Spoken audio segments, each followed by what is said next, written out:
यता घाउ छ यता यहाँ मैले माटोले पुर्याएको के घाउ ठिकै छ, त्यस्तो ठुलो नै होइन। किनभने मैले त्यहाँ जुगाहरू पस्छ के, माटो हालिदिएपछि त त्यस्तो जुगाको प्रब्लम हुँदैन नि त। नत्र जुगा पस्यो भने सम्झी घाउमा जुका पसेपछि निकाल्नलाई कति गाह्रो हुन्छ। अब 50,000 खर्च गरेछ भने गाउँघरतिरको खेतमा 1 लाख खर्च हुन्छ, धेरै होइन। अब खेती किसानी गर्नलाई पनि होइन पैसै चाहिने के फेरि यो हिसाबले त।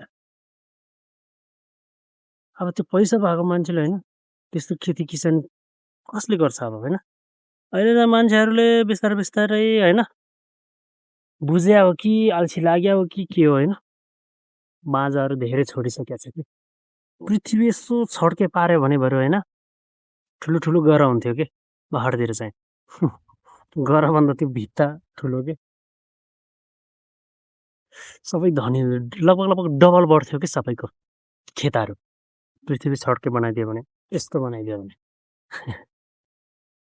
त्यो बिउदेखि माथि यता माथि छ, यतातिर नि सबै मैले जता खोइ 5 दिन लगाएर 5 दिनमा हेर के भयो। काठमाडौँ बसेर आएको मान्छे के दिन लास्टै गाह्रो भयो के हेर्ने हो मलाई के भएको चाहिँ। यता मेरो घाउ छ, यता घाउ छ यता यहाँ मैले माटोले पुर्याएको के घाउ ठिकै छ, त्यस्तो ठुलो नै होइन। किनभने मैले त्यहाँ जुगाहरू पस्छ के, माटो हालिदिएपछि त त्यस्तो जुगाको प्रब्लम हुँदैन नि त। नत्र जुगा पस्यो भने सम्झी घाउमा जुका पसेपछि निकाल्नलाई कति गाह्रो हुन्छ। हुन त अब सानैदेखि होइन गाउँघरमा बसेको मान्छेहरूको त्यस्तो सबैको हुन्छ। अब काम गरेपछि हल्का चोटपटक लागिहाल्छ बर्खाको टाइममा। अब त्यहाँ फेरि जुगाहरू त हिसाबै गर्नु पर्दैन, जुगा त गाउँमा कति हो कति। तर सम्झिँदा देख्दा चाहिँ लास्टै श्रीङ्ग हुने टाइपको हुन्छ के। आजबाट चाहिँ लगभग अब अलि तास्नुपर्ने चाहिँ छ, सकिन्छ कि सकिँदैन। गोरु जोत्न चाहिँ सक्यो है आजलाई। जिन्दगी मरिमरि काम गर्नुपर्ने, इन्कम स्रोत केही पनि छैन। त्यो वर्षभरि खाना नै पुग्दैन, त्यो चामल पुग्ला, नुन कहाँबाट ल्याउने। अब त्यो चामल मात्र बनाएर बस्नु, नुन किन्नलाई पैसा चाहियो होइन। अब 50,000 खर्च गरेछ भने गाउँघरतिरको खेतमा 1 लाख खर्च हुन्छ, धेरै होइन। अब खेती किसानी गर्नलाई पनि होइन पैसै चाहिने के फेरि यो हिसाबले त। अब त्यो पैसा भएको मान्छेले होइन त्यस्तो खेती किसानी कसले गर्छ अब होइन। अहिले त मान्छेहरूले बिस्तारै बिस्तारै होइन बुझे हो कि अल्छी लाग्यो हो कि के हो होइन, बाजाहरू धेरै छोडिसकेको छ कि।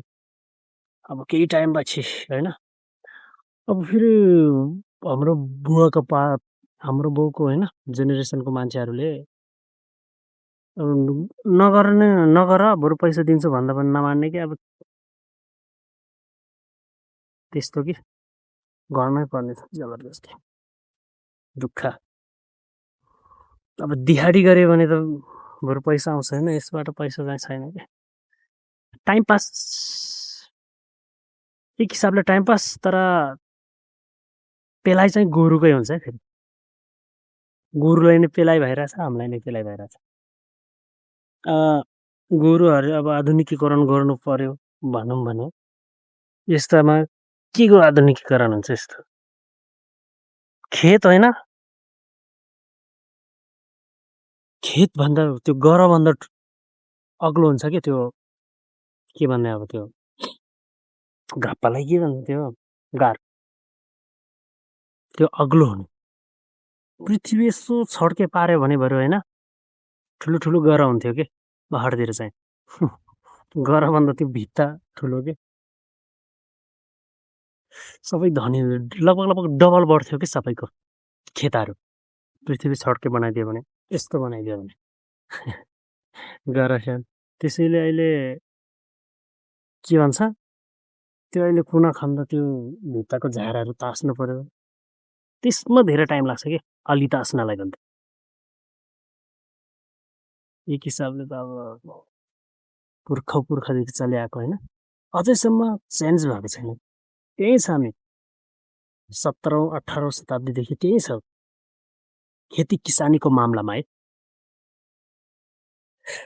अरू त के सबै त्यही हो